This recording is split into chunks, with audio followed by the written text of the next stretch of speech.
आध्या गुस्सा होकर घर की घंटी बजाती है और प्रेरणा के दरवाजा खोलने पर वो गुस्से में अंदर चली जाती है।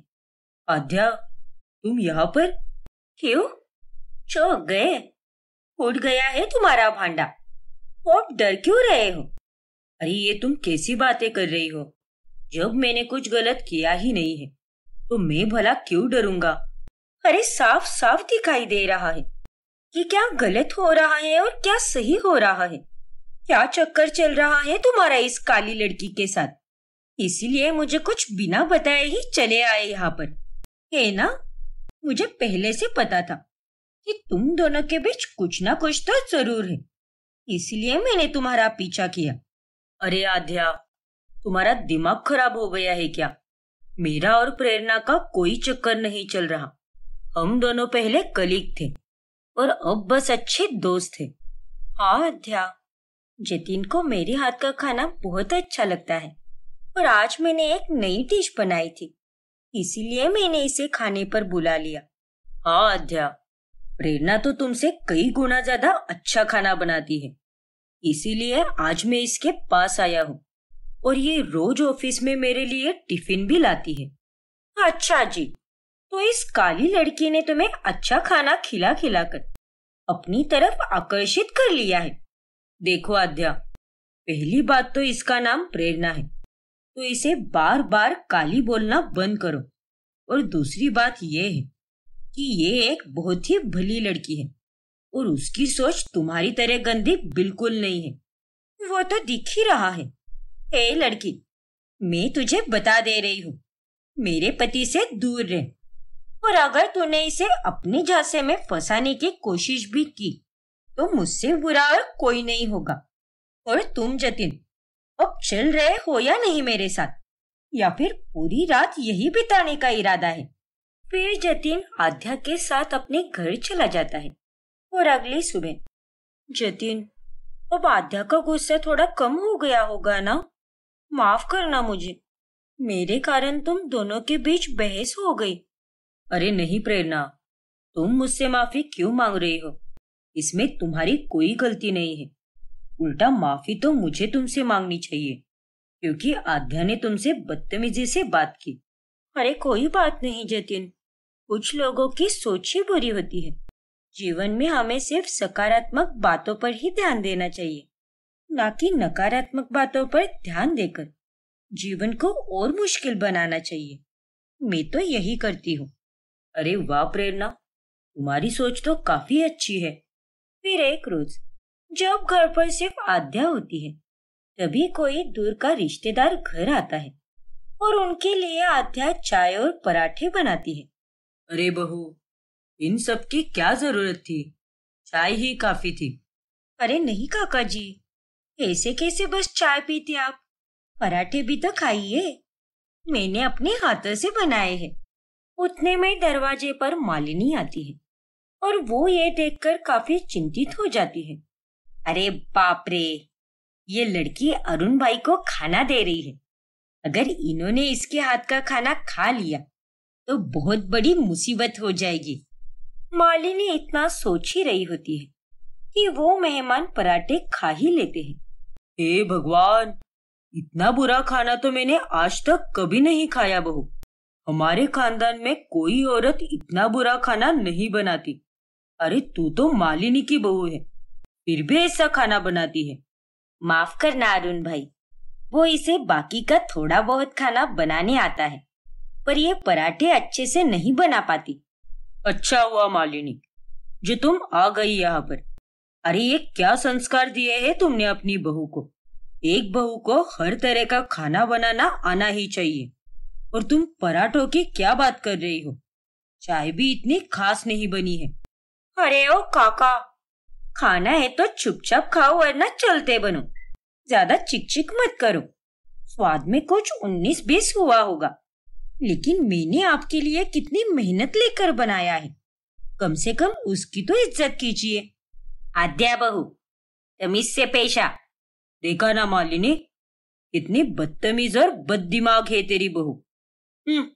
अब मैं इस घर में कभी नहीं आऊंगा, बेशर्म कही की। फिर वो मेहमान वहां से गुस्सा होकर चले जाते हैं। अरे नालायक लड़की, ये तूने क्या कर दिया? अब वो जाकर पूरे खानदान में हमारी नाम की बदनामी करेगा। हमारी नाक कटवाने में तूने कोई कसर नहीं छोड़ी। अरे तो क्या गलत कहा मैंने? मैंने बस ये कहा कि भले ही मैं खाना बेस्वाद बनाती हूँ, लेकिन ऐसा तो नहीं है ना कि वो खाना खाने लायक ही ना हो। और ये बात तो उसे भी समझनी चाहिए थी। बेवकूफ कहीं का। अपनी बदतमीजी बंद कर बहू, वरना मैं तेरे मुंह पर मोमबत्ती के चटके दूंगी। दिन ब दिन पागल होती जा रही है तू, और अगर ऐसे ही चलता रहा तो एक ना एक दिन मैं तुझे पागल खाने ही छोड़कर आऊंगी। मालिनी की बातें सुनकर आध्या चुप हो जाती है। ऐसे ही एक रोज जब जतिन का जन्मदिन होता है, तभी 12 बजे से पहले आध्या उसके लिए केक बनाने लगती है। चलो, केक तो अब तैयार हो गया है और मैं बाकी का खाना भले ही इतना अच्छा नहीं बनाती, लेकिन केक तो मैंने बहुत ही अच्छा बनाया है और ये केक खाकर जतिन बहुत खुश हो जाएगा। लेकिन जब जतिन वो केक खाता है, तभी वो उसे इतना पसंद नहीं आता। अरे बाप रे यार आध्या, इतना मीठा केक बनाया है तुमने। इसे खाकर तो मेरा सिर दर्द करने लगा है। तुम भी इसे खाकर देखो, तब तुम्हें पता चलेगा। हाँ, थोड़ा मीठापन ज्यादा है, लेकिन केक इतना भी खराब नहीं बना है। मैंने इसे बहुत प्यार से बनाया है जतिन। अरे हाँ बाबा, वो सब मैं जानता हूँ कि तुमने इसे प्यार से बनाया है और उसके लिए पूरे दिल से शुक्रिया। लेकिन यार, इस केक को अगर मैंने और खा लिया तो सच में आज मुझे जन्मदिन के दिन ही हॉस्पिटल में जाकर भर्ती होना पड़ेगा। इसे खाकर तो मुझे ऐसा लग रहा है कि इसमें पूरी दुनिया भर की चीनी मिलाई है तुमने। जाओ, तुम्हें तो बस कमियां निकालनी आती है। मेरी मेहनत और मेरा प्यार तुम्हें तो कभी नजर ही नहीं आता। ऐसी कोई बात नहीं है। आध्या वहां से रूठकर चली जाती है। वही अगली सुबह ऑफिस में प्रेरणा भी जतिन के लिए अपने हाथों से केक बनाकर लाती है। जन्मदिन मुबारक हो जतिन। शुक्रिया प्रेरणा, और ये केक तो सच में बहुत स्वादिष्ट बना है। तुम तो सच में कमाल की शेफ हो यार। शुक्रिया जतिन, मैं तो तुम्हारे लिए रसमलाई का केक बनाने वाली थी। फिर मुझे याद आया कि तुमने मुझे एक दिन कहा था कि तुम्हें कैरेट केक बहुत पसंद है, इसीलिए मैंने खास तुम्हारे लिए कैरेट केक बनाना सीखा और आज इसे बना भी दिया। क्या बात है प्रेरणा, पहली बार में ही तुमने कितना बढ़िया केक बनाया है। फिर जतिन उस केक को आधे से ज्यादा खा लेता है और बाकी का बचा हुआ केक बॉक्स में रखकर वो शाम में अपने घर लेकर जाता है। और उस केक को देखकर आध्या गुस्सा हो जाती है। वाह, मेरे बनाए हुए केक में तो कितनी कमियां निकाल रहे थे, और उस काली लड़की ने बनाए हुए केक को तुमने आधे से ज्यादा खत्म किया है। हाँ किया है, क्योंकि उसने तुमसे भी अच्छा केक बनाया था। माना कि तुमने भी मेरे लिए बहुत मेहनत ली, लेकिन केक में कुछ तो स्वाद होना चाहिए था ना। हाँ हाँ, तुम्हें तो बस उस काली करोटी के हाथ का ही सब कुछ पसंद आता है, इसीलिए हर वक्त मेरी बुराई और उसकी अच्छाई ही करते रहते हो। जो सच है मैं वही बोलता हूँ, और मैं यहाँ पर किसी की बुराई या अच्छाई नहीं कर रहा। एक वो इंसान होता है जो अपनी गलतियों से सबक सीखकर उन्हें ठीक करता है, और एक वो इंसान होता है जो अपनी गलतियां जानकर भी उन्हें बार बार दोहराता रहता है, और वो तुम हो आध्या। मेरा बेटा बिल्कुल सही कह रहा है। अरे तुझे हमने कितनी मोहलतें दी, लेकिन तूने कुछ नहीं किया, बस हमें कुछ भी खिलाती रहती है। अरे सिर्फ तुझे ही लगता है कि वो खाना ठीक ठाक है, पर वो असल में वैसा बना ही नहीं होता। ठीक है, आप दोनों माँ बेटे को जो बोलना है बोलते रहो, लेकिन मैं तो जो बनाती हूँ वही बनाऊंगी। खाना है तो खाओ, वरना भूखे रहो। मैं इसमें और कुछ नहीं कर सकती। अब दिन ब दिन आध्या और जतिन के बीच में बहस बढ़ती ही जाती है, और इन सब में जतिन प्रेरणा के साथ खुश रहने लगता है और वो ऑफिस के बाद भी ज्यादातर समय उसके साथ ही बिताता है। कहाँ पर हो तुम जतिन? मैं तुम्हें कब से फोन लगा रही हूँ। जरूर उस प्रेरणा के साथ ही होगे तुम। अरे तुम्हें शर्म नहीं आती क्या? शादी होने के बाद भी किसी और लड़की के साथ घूमते हो। अरे जरा तो ऊपर वाले से डरो। देखो आद्या, मैं अपनी दोस्त के साथ हूँ और उसमें कुछ गलत नहीं है। और बार बार मुझे फोन करना बंद करो। मुझे जब आना है मैं तभी आऊंगा। इतना कहकर जतिन फोन कॉल कट कर देता है। जब देखो तब उस प्रेरणा के साथ ही चिपका रहता है। कहते हैं आदमी के दिल का रास्ता पेट से उकड़ जाता है। कहीं उस कल्लो के हाथ का स्वादिष्ट खाना खाते खाते वो जतिन को अपने प्यार में ना फंसा ले। नहीं नहीं, मैं शायद कुछ ज्यादा ही सोच रही हूँ। जतिन को तो बस उसके हाथ का खाना पसंद है और उसे अपनी इज्जत बहुत प्यारी है। वो ऐसा गलत काम कभी नहीं करेगा। फिर एक दिन, अरे मालिनी बहन, वो आद्या का फोन नहीं लग रहा था, इसीलिए आपको फोन लगा दिया। कैसी हो आप? सब कुशल मंगल तो है ना? कहा सुमन बहन, आपकी बेटी के होते हुए सब कुछ कुशल मंगल कैसे हो सकता है? अरे क्या हुआ बहन जी? उसने अभी तक खाना बनाना सीखा नहीं क्या? सीखने के लिए मेहनत करेगी तब सीखेगी ना वो। और इन सब में आप भी उतनी ही दोषी हो, क्योंकि आपने उसका साथ दिया है। अगर आप उसे पहले ही सच बोलने के लिए कहती तो आज वो हमारे घर की बहू कभी नहीं होती। अब हम लोग उसे अपनी घर की बहू बनाकर फंस चुके हैं। माफ कीजिए मालिनी बहन, लेकिन उस वक्त मुझे कुछ समझ में ही नहीं आया। और ऐसा भी नहीं है कि मैंने आद्या को आज तक कुछ समझाया नहीं। मैंने उसे समझाने की बहुत कोशिश की है, लेकिन वो तो मेरी बात सुनती ही नहीं, बस अपनी ही मनमानी करती है। लेकिन इन सब में बर्बादी तो हमारी हो गई ना। अब तो हम उसे यहाँ से निकाल भी नहीं सकते, वरना हमारी इज्जत की धज्जियां उड़ जाएगी।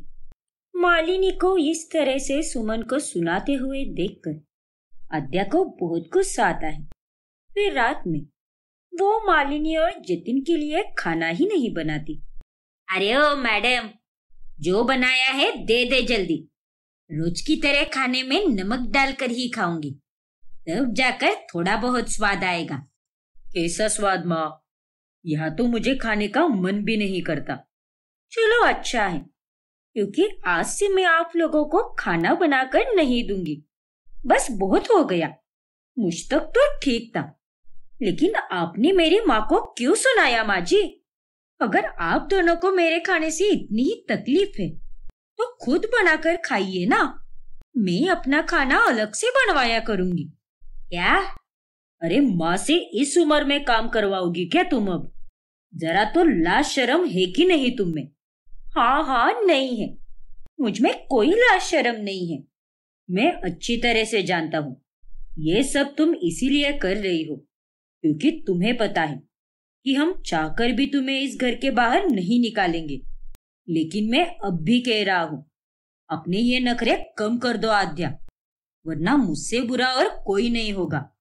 लेकिन आद्या पर जतिन की इन बातों का भी कोई फर्क नहीं पड़ता और अब मालिनी ही खाना बनाती है। एक रात अचानक से प्रेरणा के घर पर चोरी होती है और चोर सब कुछ लेकर चला जाता है। इस हादसे के कारण वो काफी डर जाती है और फौरन जतिन को वहां पर बुलाती है। प्रेरणा, तुम ठीक तो हो ना? हाँ जतिन, मैं ठीक हूँ, लेकिन मुझे अब अकेले रहने में बहुत डर लग रहा है। कल को वो चोर अगर फिर से आ गया तो मेरा इस दुनिया में कोई भी नहीं है, वरना मैं उनके पास चली जाती। नहीं प्रेरणा, तुम्हें कहीं जाने की कोई जरूरत नहीं है। तुम मेरे साथ चलो, मेरे घर पर। लेकिन जतिन, मैं तुम्हारे घर पर कैसे आ सकती हूँ? तुम्हारी बीवी और माँ क्या बोलेगी? आस पड़ोस के लोग क्या कहेंगे? मुझे अब इन सब बातों का कोई फर्क नहीं पड़ता।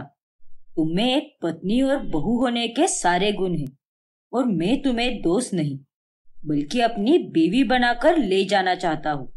हाँ प्रेरणा, ये बात मैंने अपने दिल में छुपा कर रखी, लेकिन आज तुम्हें कह रहा हूँ कि मुझे तुमसे प्यार हो गया है। क्या? माफ करना, लेकिन अब मैं अपने जज्बातों को और छुपा नहीं सकता। मुझे आध्या से नहीं, बल्कि तुमसे प्यार है प्रेरणा। जतिन, मुझे भी तुम बहुत अच्छे लगते हो। जब मैं तुम्हारे साथ होती हूँ तो एकदम सुरक्षित महसूस करती हूँ। लेकिन ये समाज हमारी शादी को अपना पाएगा क्या? और तुम्हारी माँ क्या एक काली बहू को अपना पाएगी? जरूर अपनाएगी, क्योंकि तुम्हारा रंग काला है, मन नहीं। और असली सुंदरता बाहर से नहीं, बल्कि अंदर से झलकती है। फिर जतिन प्रेरणा के साथ शादी कर लेता है और वो उसे अपने घर लेकर जाता है। और तभी उन दोनों के गले में वरमाला देखकर आध्या और मालिनी के पैरों तले जमीन खिसक जाती है। अब आगे क्या होगा जानने के लिए हमारा अगला भाग देखना ना भूलें। और अगर आपने हमारा चैनल सब्सक्राइब नहीं किया है तो अभी सब्सक्राइब कीजिए और बेल आइकॉन दबाना ना भूलें। हाय मोरी मैया, ये तू क्या बोल रही है लज्जो? अरे मेरी बहन, कोई भी लड़का किसी भी किन्नर के साथ इस तरह दोस्ती क्यों करेगा? हो ना हो, मुझे तो लग रहा है कि उसके मन में कुछ चल रहा है। कहीं वो तुझे अपना दिल तो नहीं बैठा ना? अरे चल हट पगली। और हीरा, मैंने तुझे उस दिन भी यही कहा था और आज फिर से वही कह रही हूँ कि मैं एक किन्नर हूँ और वो एक आदमी है। मोहित जी मेरे सिर्फ अच्छे दोस्त हैं। वो मेरे लिए जो भी करते हैं, मेरे साथ जिस तरह से बात करते हैं, वो सब केवल इंसानियत के नाते ही करते हैं और ऐसी वैसी कोई बात नहीं है। अरे ये तेरी सोच है, लेकिन मोहित जी अलग ही लग रहे हैं। तू तो पागल ही है। छोड़, तुझे समझाकर कोई फायदा नहीं है। फिर एक दिन मोहित चौक में लज्जो का इंतजार करता है। लज्जो तो रोज इसी गली से होकर जाती है, तो फिर आज कहाँ पर रह गई? तभी वहां पर लज्जो आती है। अरे मोहित जी, आप यहाँ पर क्या कर रहे हो? जी, वो मैं आपकी राह देख रहा था। क्या? ये सब क्या हो रहा है? जब जब मैं इनसे मिलती हूँ तब ये मुझे कहते हैं कि ये मेरे ही बारे में सोच रहे हैं, मेरी ही राह देख रहे हैं। आखिर इनके मन में चल क्या रहा है? अरे क्या सोच रही है लज्जो जी? चलिए ना, वहां पर जाकर बैठते हैं और बातें करते हैं। ठीक है मोहित जी। फिर लज्जो और मोहित एक जगह बैठकर बातें करने लगते हैं। लज्जो, आपको मैं। अरे मोहित जी, आप मुझसे यूं आप करके बात मत कीजिए। आपके सामने मैं कुछ भी नहीं हूँ। खबरदार लज्जो जी, अगर आपने ऐसी बात की तो आप मुझसे बहुत बहुत ज्यादा आगे हो और आपको भी वही इज्जत मिलनी चाहिए जो बाकी इंसान को मिलती है। और सच सच बताना, आपको ये जिंदगी अच्छी लगती है क्या? आपके कोई सपने नहीं है? आपको खुली सांस लेकर जीने की इच्छा नहीं होती क्या? इच्छा तो बहुत होती है मोहित जी, सपने भी बहुत सारे हैं, लेकिन ये जालिम दुनिया हम जैसे किन्नरों को कुछ भी नहीं समझती। इसीलिए हमें घुट घुट कर जीना पड़ता है, मानो किसी पिंजरे में कैद पंछी की तरह। तो फिर तोड़ दीजिए ना ये पिंजरा और उड़ जाइए और कर लो अपने सपने साकार। ये सब इतना आसान नहीं है मोहित जी। मैं बचपन से अप्सरा अम्मा की छाया में पली बड़ी हूँ। अब वहीं पर मेरी दुनिया है और अब मेरी सारी इच्छाएं लगता है अगले जन्म में ही पूरी होगी। नहीं लज्जो जी, ऐसा कुछ भी नहीं है। अगर आप चाहो तो आपकी सारी इच्छाएं मैं इसी जन्म में पूरी कर सकता हूँ और इसमें मैं आपका साथ दूंगा। लेकिन क्या आप कदम बढ़ाने के लिए तैयार हो? मतलब मैं आपको पढ़ने भेजूंगा और आपको एक काबिल इंसान बनाऊंगा। आप मेरी अच्छी दोस्त बन चुकी हो और एक दोस्त अपने दूसरे दोस्त के लिए इतना तो कर ही सकता है ना। लेकिन मोहित जी, मैं ये सब कुछ कैसे कर पाऊंगी? रोजाना जब तुम यहाँ वहाँ लोगों से पैसे मांगने जाती हो, तो उस दौरान 1 से 2 घंटे तुम अपने लिए निकाला करो।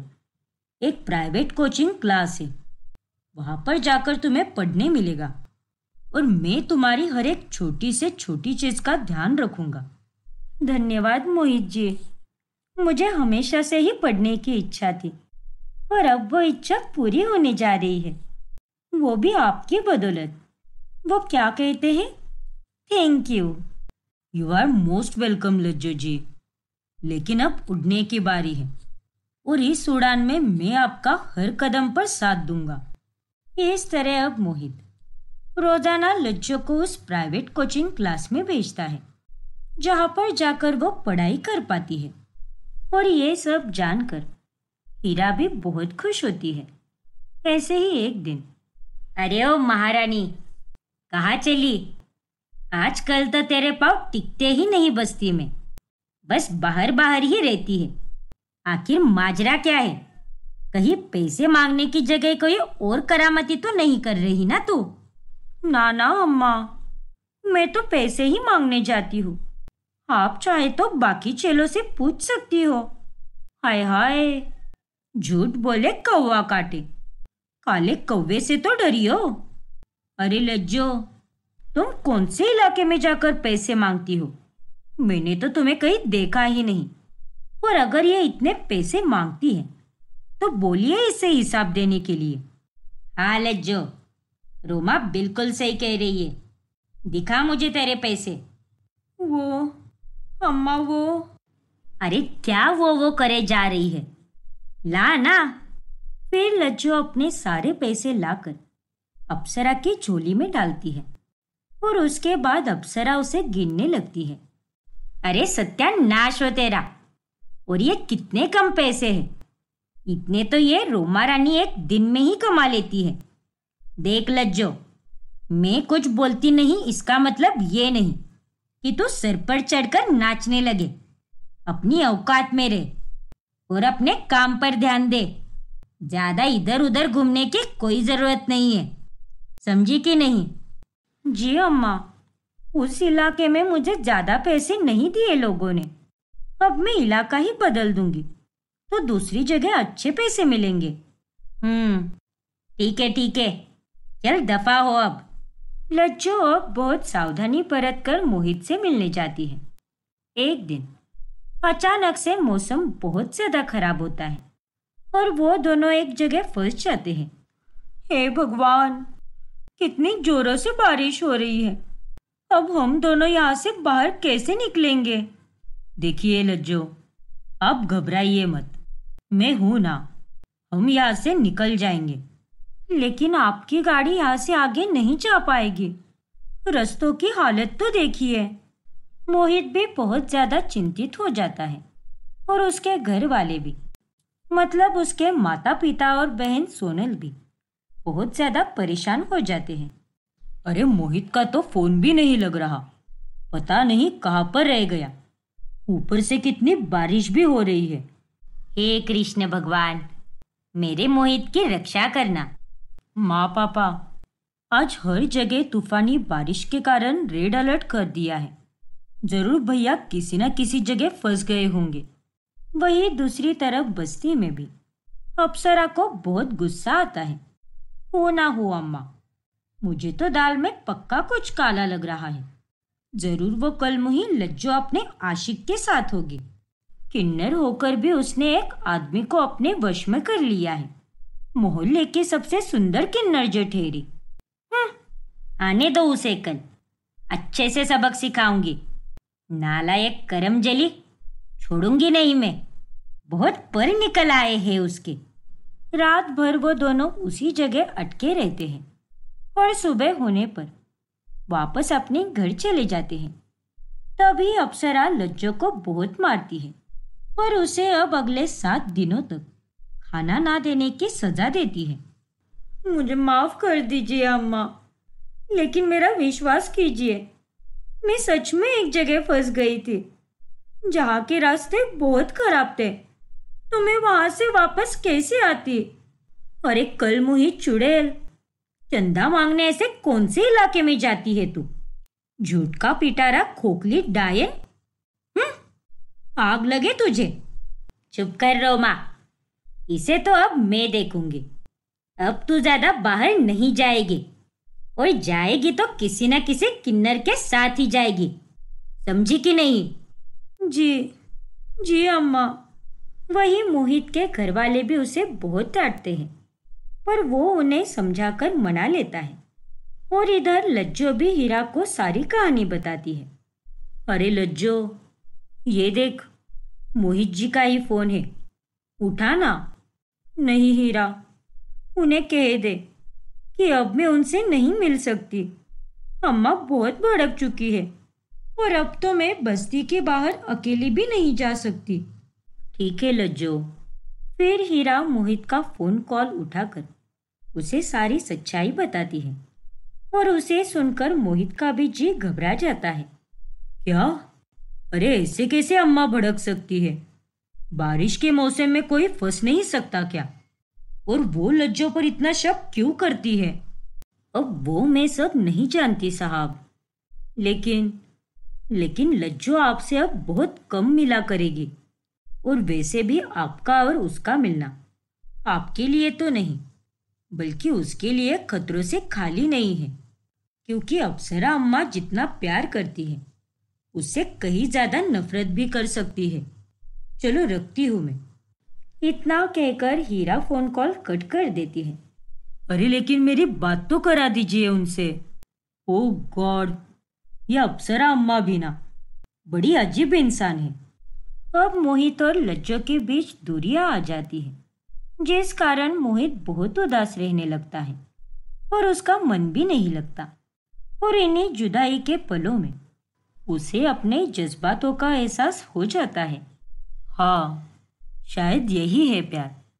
प्यार कर बैठा हूं मैं लज्जो से। लज्जो, आपसे जुदा होकर मुझे अपने अंदर के जज्बातों का एहसास हुआ है, और अब मुझसे रहा नहीं जा रहा। अब मैं आपसे मिलकर आपको अपने दिल का हाल जरूर बताऊंगा, फिर चाहे कुछ भी हो जाए। फिर मोहित रास्ते पर हीरा से मिलता है। अरे मोहित साहब, आप यहाँ? हाँ हीरा, और अच्छा ही हुआ जो आप मुझे मिल गई। देखिए हीरा जी, मुझे लज्जो से मिलना है, और उनसे एक बहुत जरूरी बात करनी है। प्लीज उन्हें लेकर आइए ना। एक आप ही हो जो हम दोनों को मिला सकती हो। पर साहब, प्लीज पर वर मत कीजिए और हम दोनों को मिलाइए, बस एक बार प्लीज हीरा जी। अच्छा ठीक है, मैं करती हूँ कुछ। फिर हीरा घर जाकर लज्जो को ये सारी बातें बताती है। लज्जो पहले तो मना करती है, फिर बाद में मोहित से मिलने के लिए तैयार हो जाती है। बताइए मोहित जी, क्या हुआ? आपने मुझे क्यों बुलाया यहाँ पर? लज्जो, मैंने आपको यहाँ पर अपने दिल का हाल, अपने दिल के जज्बात बयां करने के लिए बुलाया है। क्या?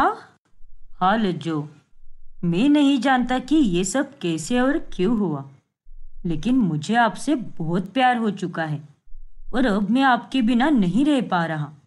चलिए लज्जो, मेरे साथ चलिए। छोड़ दीजिए इस नरक को, और मेरा हाथ थामकर अपने जीवन की नई शुरुआत कीजिए। चलिए। पर मोहित जी, आपको मुझसे प्यार कैसे हो सकता है?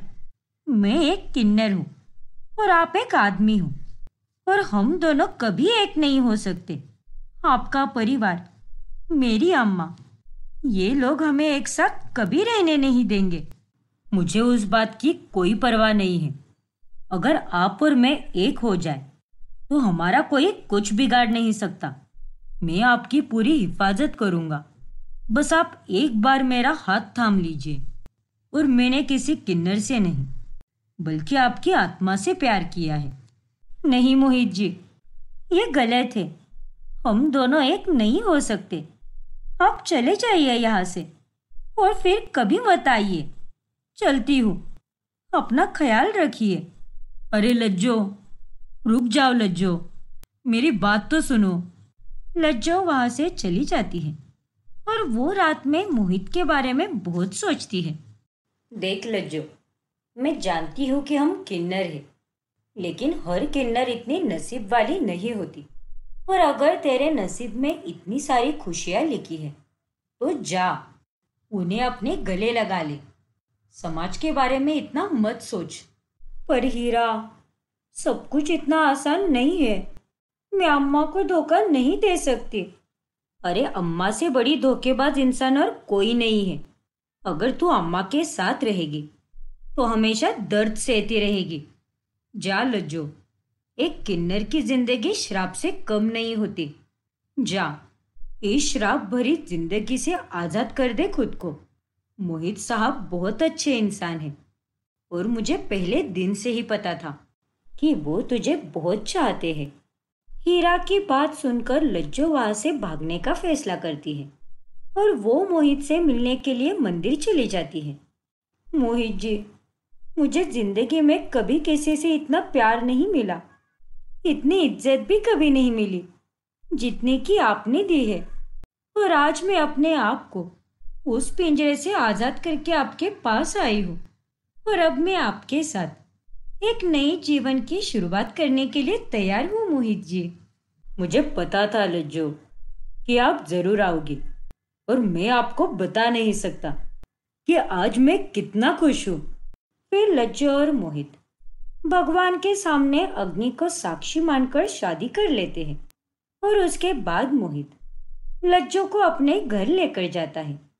लेकिन जैसे ही वो उन्हें बताता है कि लज्जो एक किन्नर है, वैसे ही उसके घर वालों के पैरों तले जमीन खिसक जाती है। क्या बेशरम आदमी, तूने एक किन्नर से शादी की है? भैया, मुझे आपसे ये उम्मीद बिल्कुल नहीं थी। अरे, शहर की कितनी खूबसूरत लड़कियां मरती है आप पर, और आपने एक किन्नर से शादी कर ली। कुछ गलत नहीं किया है मैंने। प्यार सिर्फ आदमी और औरत में नहीं होता। प्यार तो दो लोगों की आत्माओं का मिलन होता है, शरीर या लिंग का नहीं। बिल्कुल सही कहा तूने बेटा। सोनल, राजदीप जी, आप दोनों भले ही ना करो, लेकिन मैं अपनी बहू का स्वागत जरूर करूंगी, फिर चाहे वो किन्नर ही क्यों ना हो। क्या? अब आगे इस कहानी में क्या होगा, शादी के बाद कैसे बदलेगी लज्जो और मोहित की जिंदगी, जानने के लिए इस कहानी का अगला भाग देखना ना भूलें। और अगर आपने हमारे चैनल को सब्सक्राइब नहीं किया है तो अभी सब्सक्राइब कीजिए और बेल आइकॉन दबाना ना भूलें। वंदना अपनी सास शोभा, ससुर किशोर और पति सूरज के साथ रहती है। उनके घर पर एक नौकरानी भी किराए पर रहती है जिसका नाम पायल होता है।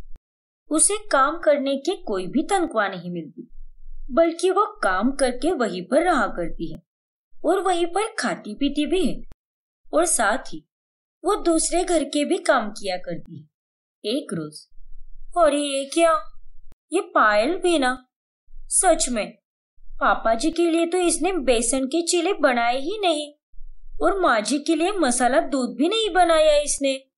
उन्हें दवाइयों के साथ मसाला दूध लगता है और ये बात उसे अच्छे से पता है। हे भगवान!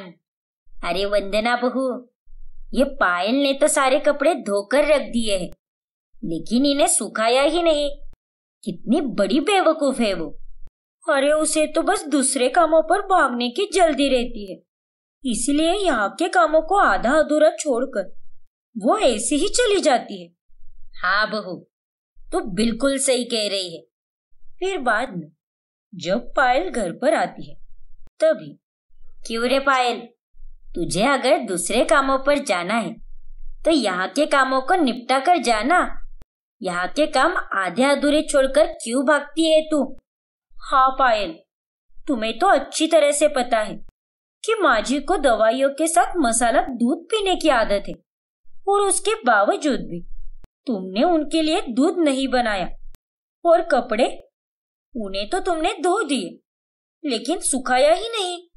रात में सुखाने का इरादा है क्या तुम्हारा? नहीं नहीं छठी मालकिन, वो दरअसल वो ना मैं, हाँ, अब तो तू बस वो ही करती बे। शायद तेरे मुंह में दही जम गया है, क्योंकि अब तो तेरे पास देने के लिए कोई बहाना ही नहीं बचा है।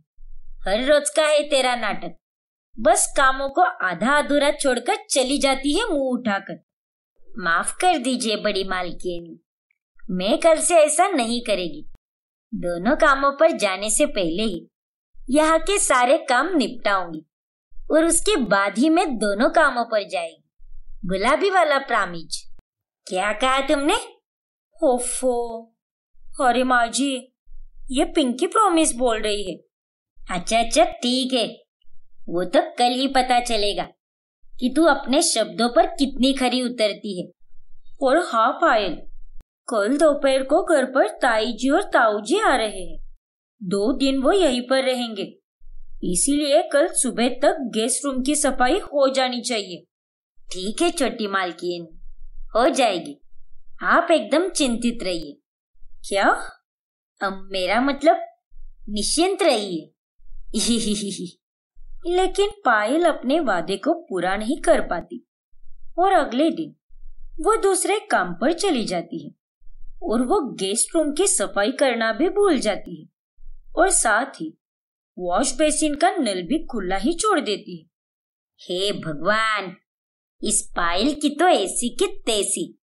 दूसरों के काम पर भागने की उसे कितनी जल्दबाजी होती है। उस चक्कर में तो ये पागल नल ही खुला छोड़कर भाग गई। माँ जी, ये पायल ने तो गेस्ट रूम की भी सफाई नहीं की।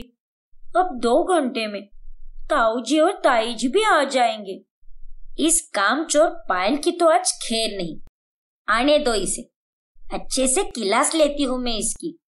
फिर शोभा और वंदना को ही गेस्ट रूम की सफाई करनी पड़ती है। फिर थोड़ी देर बाद में पायल अपने दूसरे काम करके वापस घर आ जाती है। माफ करना बड़ी मालकिन। छोटी मालकिन, वो मैं गेस्ट रूम की सफाई करना भूल ही गई। वो वहां दूसरे काम पर भी आज मेहमान आने वाले थे ना, और कुछ ज्यादा ही बर्तन पड़ गए थे, तो वहां पर काम करने में आज थोड़ा टाइम लग गया। अरे नालायक लड़की, तूने तो नल भी खुला छोड़ दिया था।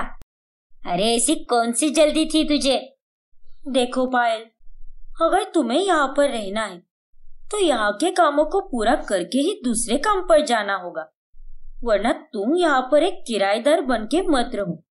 तुम अपना रहने का बंदोबस्त कहीं और कर लो और यहाँ पर सिर्फ काम करने आया करो। हाँ पायल, वंदना बिल्कुल सही कह रही है। अगर तू यहाँ पर नहीं रहेगी तो फिर तो हम तुझे महीने भर की तनख्वाह भी दिया करेंगे। अरे नहीं मालकिन, ऐसा मत कीजिए। मेरा रहने का कोई ठिकाना नहीं है। मैं ये घर छोड़कर कहाँ पर रहूंगी? प्लीज मुझे यहीं पर रहने दीजिए। देख पायल, अगर तुझे यहाँ पर रहना है तो यहाँ के सारे काम ठीक से करने होंगे, वरना तू दूसरे काम को छोड़ दे। कल से कामों में कोई गड़बड़ नहीं होनी चाहिए, समझ गई तुम?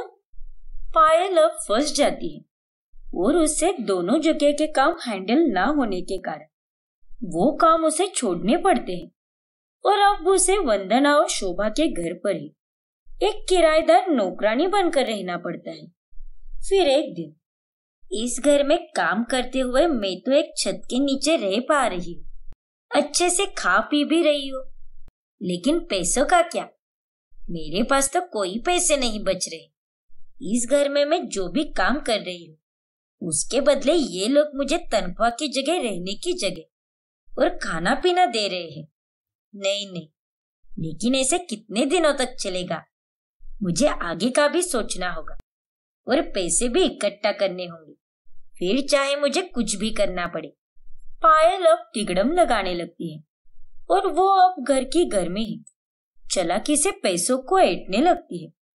फिर एक दिन जब शोभा पायल को किराने की दुकान से सामान और बाजार से सब्जी लाने भेजती है, तभी किराने का सामान तो ले लिया, अब मैं इन बचे हुए सब्जी के खर्च वाले पैसों को अपने पास ही रख लेती हूँ और घर जाकर सबसे झूठ बोलूंगी कि पैसे कहीं नाले में ही गिर गए। फिर पायल घर जाकर उन दोनों को झूठ बोलती है। क्या कहा? नाले में गिर गए? अरे तुम्हारे हाथों में मेहंदी लगी थी क्या? ठीक से पकड़ नहीं पाई क्या पैसों को? अरे ध्यान कहाँ पर रहता है तेरा? ऐसे कैसे नाली में पैसे गिर गए? सारी बड़ी मालकिन, मैंने जानबूझकर नहीं किया। वो एकदम तेज हवा का झोंका आया और मेरे हाथ से पैसे उड़कर नाली में चले गए। वंदना और शोभा दोनों पायल को खूब सुनाती है। अब पायल इसी तरह घर में से कोई ना कोई चीज बाहर जाकर बेचती या फिर अपने पास छुपा कर रखती। फिर एक दिन जब घर पर कोई नहीं होता, तभी वो सारी रद्दी इकट्ठा करती है और उसे बाहर कबाड़ी वाले को बेच आती है। फिर बाद में, अरे शोभा, मेरे जरूरी कागजात थे, वो आखिर कहाँ रख दिए तुमने? माँ, वंदना, मेरी भी पुरानी कलेक्ट की हुई सारी मैगजीन अचानक से गायब हो चुकी है। अजीब बात है, आप दोनों की ये चीजें गायब हुई है और मेरी तो पुरानी बनारसी साड़ी गायब हुई है। लेकिन मेरा तो पैसों का गुल्लक चोरी हो गया है माँ जी। मैं तो उसमें 1 साल से पैसे जमा कर रही थी। हे भगवान, अचानक से ये सब कैसे हो गया मालकिन? लगता है आप सब अपनी सारी चीजें कहीं रखकर भूल गए हो। हाँ पायल, शायद तुम सही कह रहे हो, क्योंकि पिछले 15 से 20 दिनों से गुल्लक कहाँ पर है ये मुझे भी नहीं पता, क्योंकि मैंने उसमें कुछ पैसे भी नहीं डाले। और तुम्हारी मैगजीन और आपके कागजात, वो तो कहीं भी मिसप्लेस होते रहते हैं। और माँ जी, शायद आप साड़ी भी कहीं पर रखकर भूल गई होगी या फिर आपने किसी को दिया होगा। और वैसे भी आप तो बुआ और उन लोगों को कितनी सारी साड़ियां देती रहती हो, आपको तो कुछ याद भी नहीं रहता। सभी लोग सोच विचार करने लगते हैं। रोज सुबह पायल ही दूध वाले से दूध लेती है और हर महीने उसे पैसे भी पायल ही देती है, क्योंकि घर में इतनी सुबह कोई उठता ही नहीं है। फिर एक दिन, ये ले पायल, दूध वाले को उसके पैसे दे देना कल। अरे लेकिन बड़ी मालकिन, ये पैसे तो कम है। अरे ऐसे कैसे कम है? मैंने तो एकदम बराबर गिन के दिए हैं। नहीं बड़ी मालकिन, दूध वाले ने अब 400 रुपए बढ़ा दिए हैं, इसीलिए आप मुझे 400 रुपए एक्स्ट्रा दीजिए। क्या? 400 रुपए बढ़ा दिए? लेकिन ये कब हुआ? अब सुबह तो आप लोग उठते नहीं हो, तो दूध वाला तो मुझे ही सारी ऊपर की तारीख देगा ना। मतलब? अरे छोटी मालकिन, ऊपर की तारीख मतलब अपर डेट, यानी अपडेट। ओफो पायल, तुम तो सच में बोर करती हो यार, बेवकूफ कहीं की। अच्छा ठीक है, कोई बात नहीं। वैसे भी कई सालों से वो हमारे यहाँ पर दूध देता है। 400 रुपए तो 400 रुपए, ये ले, दे देना उसे याद से। हाँ बड़ी मालकिन, एकदम याद से दे दूंगी मैं, आप बेफिक्र रहिए। लेकिन शोभा और वंदना को ये बात पता ही नहीं होती कि पायल ने उनसे झूठ कहा है। ये हुई ना बात पायलिया, इन सबको मैं इतना चूना लगा रही हूँ और ये सब मेरे झांसे में फंस भी रहे हैं। चलो अच्छा है, ऐसे ही मैं थोड़े थोड़े पैसे जोड़ती रहूंगी, कभी चोरी से तो कभी चालाकी से। फिर एक दिन जब वंदना और शोभा दोनों मार्केट में कुछ खरीदारी करने जाती है, तभी उन्हें वहां पर दूध वाला मिलता है। और कैसी हो मौसी जी? और वंदना भाभी, आप कैसी हो? सब बढ़िया है भैया। क्यों रे चैप्टर, तूने तो दूध का दाम बढ़ा दिया और अब हमसे 400 रुपए ज्यादा ले रहा है तू। क्या? ये आप क्या कह रही हो मौसी जी? आपको किसने कहा ये सब? अरे हमारी काम वाली बाई पायल ने कहा हमसे कि तूने 400 रुपए बढ़ाए हैं। अरे ना मौसी जी ना, पायल झूठ कह रही है, ऐसा कुछ नहीं किया मैंने। सच्चाई जानने के बाद शोभा और वंदना हैरान रह जाती है। फिर वो दोनों घर पर आती है। तभी पायल को शोभा के कमरे में से संदूक में रखा हुआ सामान चुराते हुए देख लेते हैं और तभी शोभा उसे पकड़कर एक जोरदार थप्पड़ लगाती है। छोड़नी कही कि हमें पता नहीं था कि पैसों के लालच में तू इतना गिर जाएगी कि चोरी चकारी करने लगेगी। हाँ पायल, बताओ क्यों किया तुमने ये सब? बड़ी मालकिन, छोटी मालकिन, मुझे माफ कर दीजिए।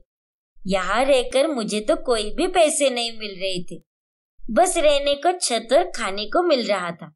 इसीलिए मैंने चोरियां करना शुरू कर दिया और पैसों का जुगाड़ करने लगी। लेकिन पायल, अगर तुझे पैसों की इतनी जरूरत थी तो हमसे मांग लेती ना। हम क्या इतने बुरे और निर्दयी है क्या जो तेरी मदद भी नहीं करते? अरे भले ही तू एक किराएदार नौकरानी है, लेकिन हमने तो हमेशा से ही तुझे अपना परिवार का सदस्य समझा है। लेकिन तू तो एकदम गई गुजरी निकली। लेकिन अब बस, अब बहुत हुआ। वंदना बहू, पुलिस को फोन लगा। नहीं नहीं बड़ी मालकिन, ऐसा मत कीजिए। मैं आपके सामने हाथ जोड़ती हूँ मालकिन, मुझे माफ कर दीजिए और प्लीज मुझे पुलिस के हवाले मत कीजिए। नहीं पायल, तुमने बहुत सारा नुकसान किया है हमारा, और चोरी करना एक गुनाह है और उसकी सजा तो तुम्हें मिलकर ही रहेगी। फिर अंत में पायल को पुलिस गिरफ्तार करके लेकर जाती है और वो अपने किए पर बहुत पछतावा महसूस करती है।